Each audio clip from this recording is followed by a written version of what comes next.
जैसे हमारे Korean dramas हैं, तो मैंने भी कई सारे ड्रामा देखे हुए हैं फॉर असेसमेंट पर्पस, और वैसे भी कोरियन ड्रामास देखने में कोई दिक्कत वाली बात नहीं है, तो देखे हुए हैं मैंने। बस उन ड्रामास को जब इंसान रियलिटी समझने लग जाता है, प्रॉब्लम तब शुरू होती है। खैर, कोरियन ड्रामास में जैसे सब कुछ बहुत ही ज़्यादा पिक्चर परफेक्ट होता है कि हर चीज़ परफेक्ट है। इंसान भी ऐसे हैं कि उनके चेहरे पे कोई दाग नहीं, कोई निशान नहीं, कपड़े बिल्कुल धुले हुए और सारे के सारे बिल्कुल परफेक्ट दिखते हैं। लेकिन अक्सर ऐसा होता है कि जब कोई चीज़ बहुत पिक्चर परफेक्ट लग रही हो ना, तो उसके पीछे काफ़ी कुछ ऐसा चल रहा होता है जो बहुत ही कमज़ोर होता है और बहुत ही ईजिली टूटने वाला होता है। कुछ ऐसा ही है इस टाइम पे साउथ कोरिया के साथ भी। और अगर साउथ कोरिया ने बहुत जल्दी इसका सॉल्यूशन निकालने की कोशिश नहीं करी, तो ये जो प्रॉब्लम है, ये जो केओस है, ये बहुत जल्दी तूफान बनने वाला है। और तूफान जब बनेगा तो साउथ कोरिया को बहुत गंदे तरीके से हर्ट करके जाएगा। Korea's rapidly declining population trend. These nations are spending hundreds of billions of dollars to boost fertility rate.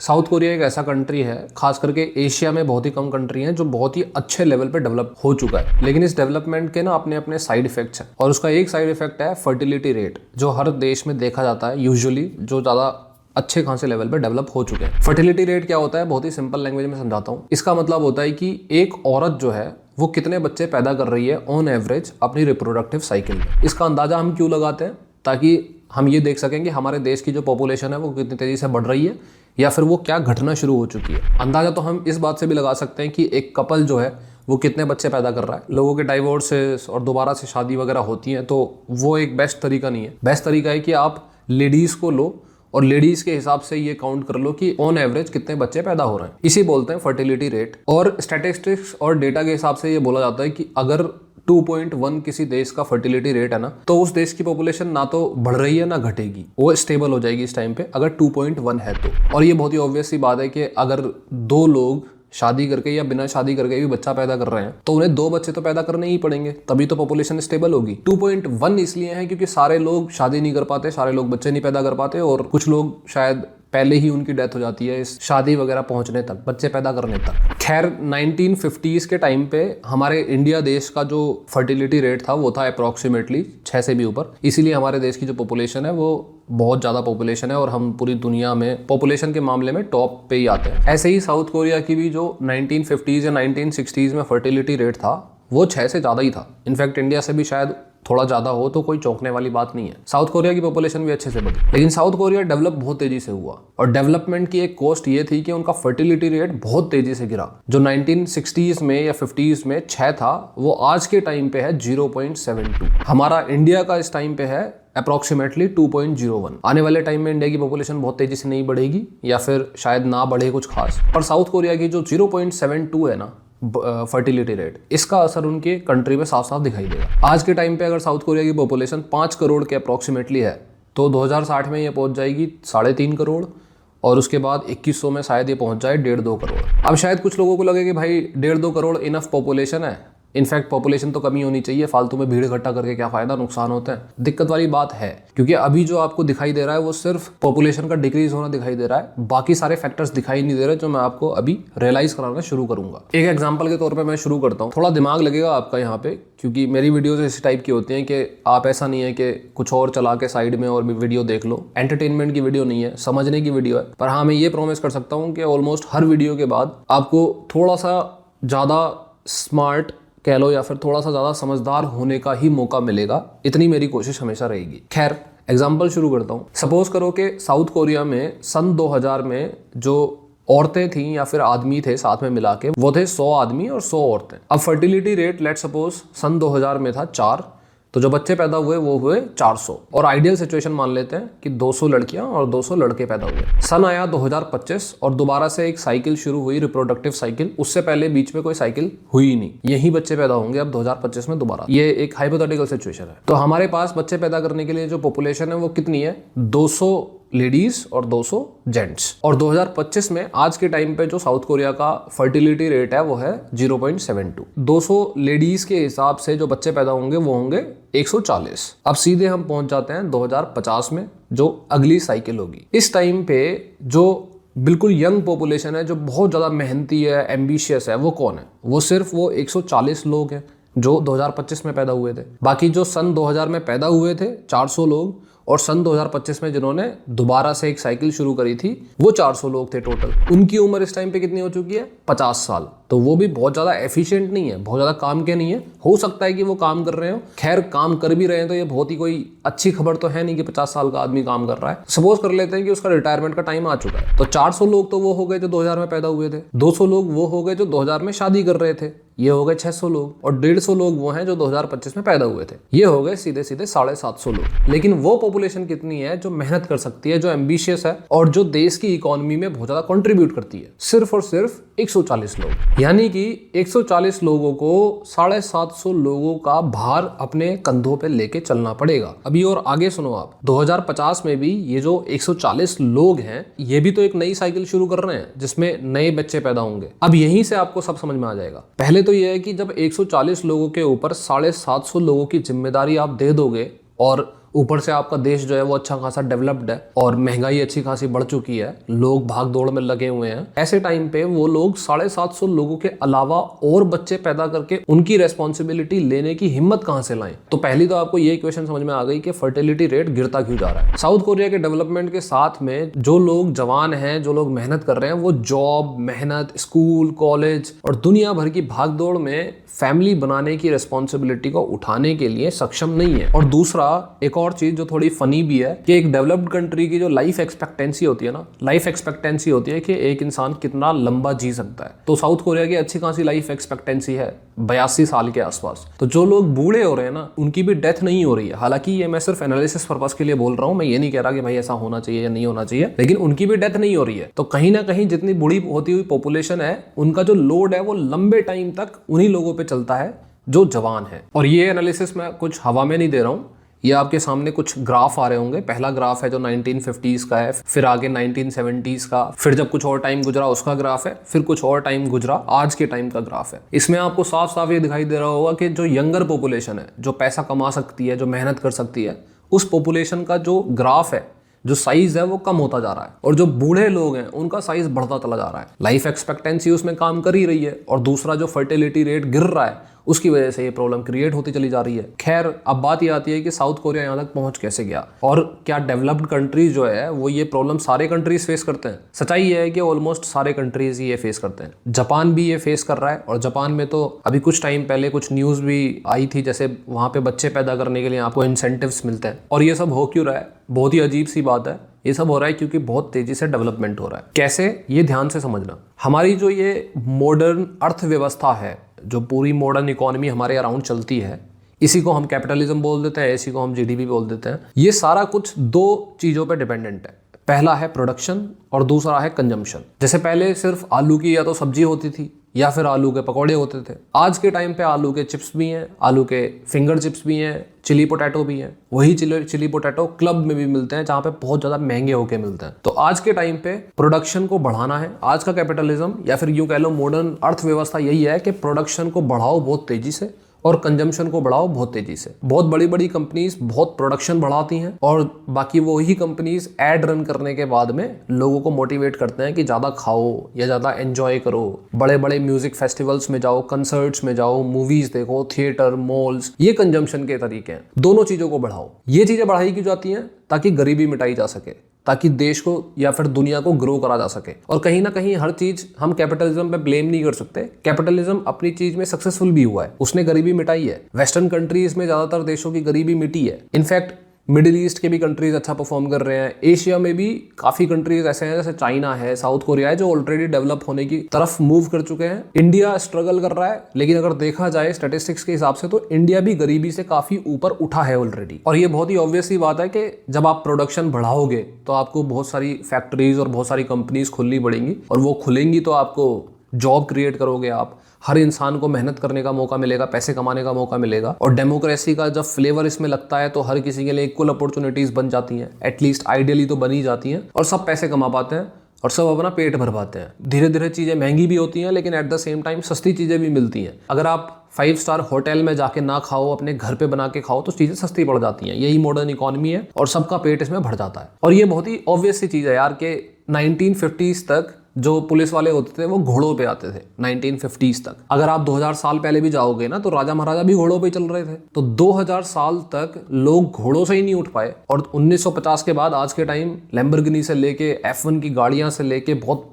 बड़े बड़े जेट भी हैं। तो 100 साल में इतना बड़ा चेंज आ गया। तो कहीं ना कहीं कैपिटलिज्म और डेमोक्रेसी का जो ये फ्लेवर है ये अच्छा खासा सक्सेसफुल तो हुआ है, लेकिन इसके बहुत ह्यूज साइड इफेक्ट्स भी हैं जो अभी उनका इफेक्ट दिखना शुरू हो चुका है, पर आने वाले टाइम में बहुत गंदा वाला दिखाई देगा। और इसका जो वन ऑफ द इफेक्ट है वो साउथ कोरिया इस टाइम पे फेस कर रहा है, फर्टिलिटी रेट। इंडिया में तो सिचुएशन फिर भी काफी अच्छी है। जैसे हम देखते हैं ना कि इंडिया में तो बहुत सारे बच्चे ऐसे भी हैं जो 30-30 साल तक भी अपने माँ बाप से पैसे लेते रहते हैं, उन पर डिपेंडेंट होते हैं। बाहर के वेस्टर्न कंट्रीज में 16 साल में ही बच्चों को बाहर निकाल देते हैं। क्यों? क्योंकि उनका देश जो है वो तेजी से डेवलप हो रहा है, तो उसी की वजह से महंगाई बढ़ रही है। प्रोडक्शन और कंजम्पशन का कॉम्पिटिशन जो है वो इतना हैवी है कि हर किसी को काम करना पड़ेगा। वहां आप सर्वाइव नहीं कर सकते, आप घर पे पड़े और आप सर्वाइव कर जाओ। और साउथ कोरिया इस पूरे मेथोडोलॉजी का एक प्राइम विक्टिम बनता जा रहा है धीरे धीरे। जैसे हम इंडिया में बहुत कंप्लेन करते हैं ना कि बच्चे को 10th हुई नहीं और उसके बाद में फिर IIT, NIT या फिर MBA, डॉक्टर, बहुत सारे ऐसे प्रोफेशंस की कोचिंग में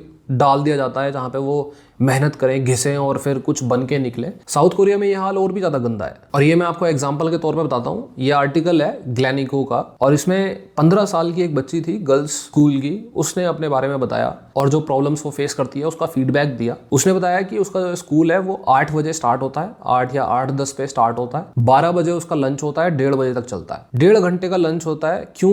क्योंकि स्टूडेंट्स को ब्रेक दिया जा सके। ब्रेक किस चीज़ से? क्योंकि जो स्कूल है ना वो चलता है शाम के 5:40 PM तक, 5:40 PM तक स्कूल चलता है। और उसके बाद भी कुछ बच्चे भले ही घर चले जाते हो जिनके पास अच्छा खासा उनके पेरेंट्स के पास ऑलरेडी पैसा है या कंपनीज है उनकी, बाकी बच्चे स्कूल्स में ही रहते हैं और सेल्फ स्टडी करते हैं। और ये सेल्फ स्टडी वाली जो चीज़ है ना ये बहुत कॉमन है। ऐसा नहीं है कि 2-4 बच्चे कर रहे हैं जो ब्रिलियंट स्टूडेंट्स हैं। इमेजिन करके देखो यार कि हम तो स्कूल्स में सिर्फ लंच करते थे और ब्रेकफास्ट अपने घर से करके जाते थे और उसके बाद खाना अपने घर पे होता था। वहाँ पे 10 बजे तक सेल्फ स्टडी करते हैं बच्चे, यानी कि डिनर भी वहीं पे करते हैं। मतलब उनकी स्कूल लाइफ के अलावा कोई लाइफ ही नहीं बची। और ऐसा क्यों हो रहा है? पहला तो ऑफ कोर्स ये जो मॉडर्न कैपिटलिज्म है उसके साइड इफेक्ट्स हैं। दूसरा, साउथ कोरिया में जो ये फर्टिलिटी रेट बहुत तेजी से गिरा है, और मैंने जो आपको एग्जांपल दिया कि 150 लोगों के ऊपर 750 को पालने की जिम्मेदारी है, तो फिर जिम्मेदारी है तो आपको प्रोडक्शन करना पड़ेगा। और प्रोडक्शन ऐसे नहीं होता। आजकल वो टाइम नहीं है कि वर्कर्स सीधे फैक्ट्रीज में गए और लेबर करनी स्टार्ट कर दिया, ऐसा नहीं है।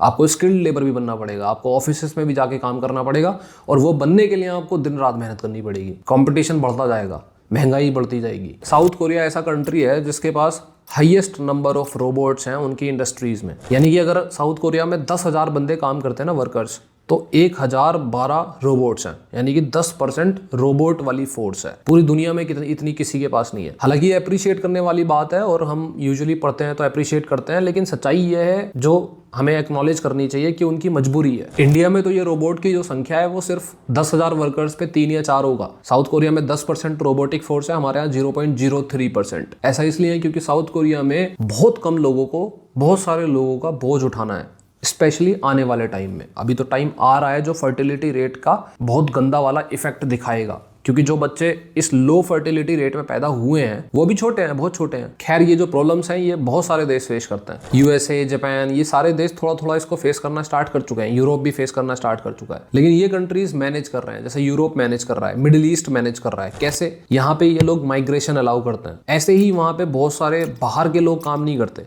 UAE में जो वर्क फोर्स है उसमें 66% यानी कि 2/3 लोग ऐसे हैं जो बाहर से आके काम कर रहे हैं। ऐसा नहीं है कि उनको मजा आ रहा है कि भाई आओ हमारे यहाँ काम करो, पैसा कमाओ, मस्त एंजॉय करो, ऐसा कुछ नहीं है। उनको जरूरत है वर्क फोर्स की, इसलिए वो लेते हैं। यूरोप में इलीगल माइग्रेंट्स का बहुत बड़ा इशू चलता है, लेकिन इशू चलता ही क्यों है? माइग्रेंट्स वहाँ पे आते ही क्यों है? क्योंकि वहाँ की फैक्ट्रीज, वहाँ के इंडस्ट्रीज को काम करने वालों की जरूरत है। फर्टिलिटी रेट वहाँ पे बहुत हाई नहीं है। खैर बचा कुचा अगर साउथ कोरिया सोल्यूशन निकाल सकता था ये माइग्रेशन वाला, तो वो भी वहाँ पे पॉसिबल नहीं है, क्योंकि साउथ कोरिया एक काफी डिफरेंट कंट्री है। वो बाहर के लोगों को बहुत जल्दी एक्सेप्ट नहीं करता। ज्यादा से ज्यादा अगर वो कुछ देता है तो ब्लू कॉलर जॉब्स बाहर वालों को दे देता है। व्हाइट कॉलर जॉब्स होती हैं, ब्लू कॉलर जॉब्स होती हैं। व्हाइट कॉलर मतलब ऑफिस मैनेजमेंट या फिर अच्छी अच्छी पोस्ट पे जाना। ब्लू कॉलर जॉब्स होती हैं कि आप हमारे यहाँ या तो चीप लेबर कर सकते हो या आप इंजीनियर बन के आ सकते हो किसी फैक्ट्री के अंदर, लेकिन आप ना हमारे कल्चर में नहीं घुस सकते। इस तरीके का एक थोड़ा सा नैरेटिव आप समझ सकते हो। साउथ कोरिया का थोड़ा वैसा सा सीन रहा है कि बाहर के कल्चर को वो अपने कल्चर में घुसने नहीं देते। कोरिया जो है वो सिर्फ कोरियन पीपल के लिए है, ऐसा थोड़ा थोड़ा फील आता है। अब ये तो हो गई इकोनॉमी की बात, अर्थव्यवस्था की बात,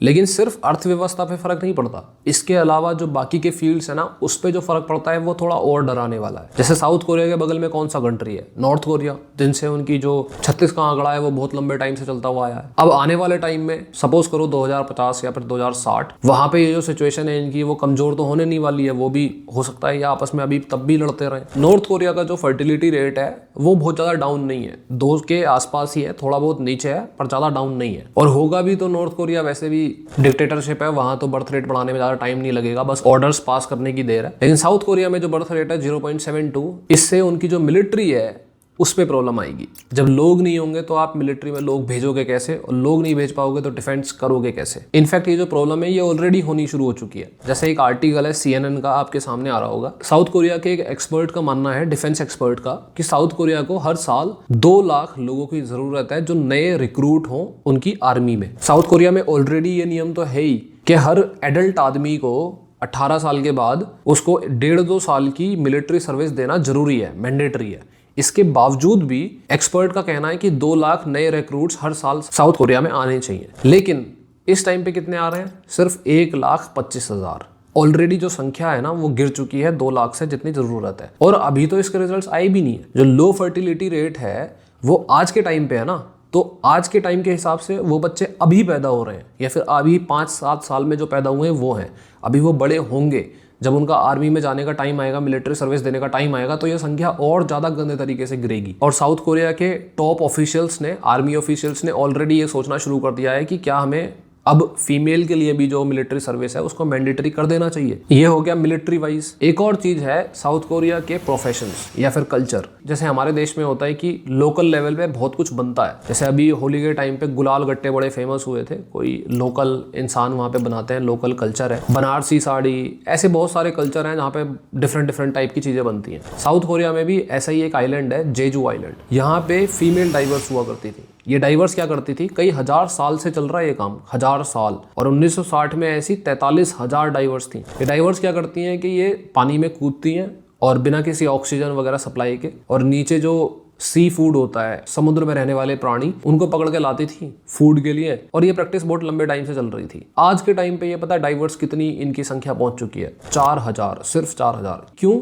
क्योंकि बच्चे पैदा नहीं होंगे तो फिर डाइवर्स बनेगा कौन? और सपोज करो कि एक बच्चा सबका पैदा हो भी रहा है, तब भी वो बच्चा बाहर जाएगा पढ़ने, और जरूरी नहीं है ना कि वो डाइवर्स का प्रोफेशन ही चूज करे, वो कुछ और चूज करेगा। ऐसे करके जो संख्या थी धीरे धीरे गिरती चली गई। नए बंदे बने भी डाइवर्स, तो जो ओल्ड 43,000 फीमेल डाइवर्स थी, 98% ऑलरेडी बूढ़ी हो चुकी हैं। और जो पूरा साउथ कोरिया का कॉन्सेप्ट है कि बूढ़े लोगों का जो रहन सहन, जो खर्चा है, वो सारा कुछ यंग लोगों को झेलना पड़ेगा, वो डाइवर्स की सिचुएशन में भी है। 98% बूढ़ी हो चुकी है और आज के टाइम पे सिर्फ 4000 डाइवर्स हैं। खैर, साउथ कोरिया का जो ये लो फर्टिलिटी वाला इशू है, ये बहुत ही सोचने वाला इशू है, बहुत ही डेंजरस है फ्यूचर के लिए, जिसपे सोचने की जरूरत है। और सोचने के लिए एक चीज की बहुत ज्यादा जरूरत होती है, वो है गवर्नमेंट, स्टेबल गवर्नमेंट। लेकिन फिलहाल साउथ कोरिया में चल रहे हैं पॉलिटिकल क्राइसिस। अभी दिसंबर की बात है 2024 की, वहां के जो प्रेसिडेंट थे उन्होंने मिलिट्री रूल लगा दिया साउथ कोरिया में। उसके बाद कोर्ट ने उन प्रेसिडेंट को ही हटा दिया। तो फिलहाल वहां पे पॉलिटिकल क्राइसिस चल रहे हैं, जहां ये इंपॉर्टेंट बात को सोचना और उसके ऊपर विचार करने की जरूरत है। खैर, होपफुली जैसे जैसे टाइम आगे बढ़ेगा तो साउथ कोरिया जल्दी स्टेप्स लेगा, क्योंकि प्रॉब्लम तो उनको भी हमसे तो बहुत ज़्यादा अच्छे से पता है, और जो ब्यूटीफुल कंट्री है वो ब्यूटीफुल ही बना रहेगा। आज की वीडियो में इतना ही। See you in the next video.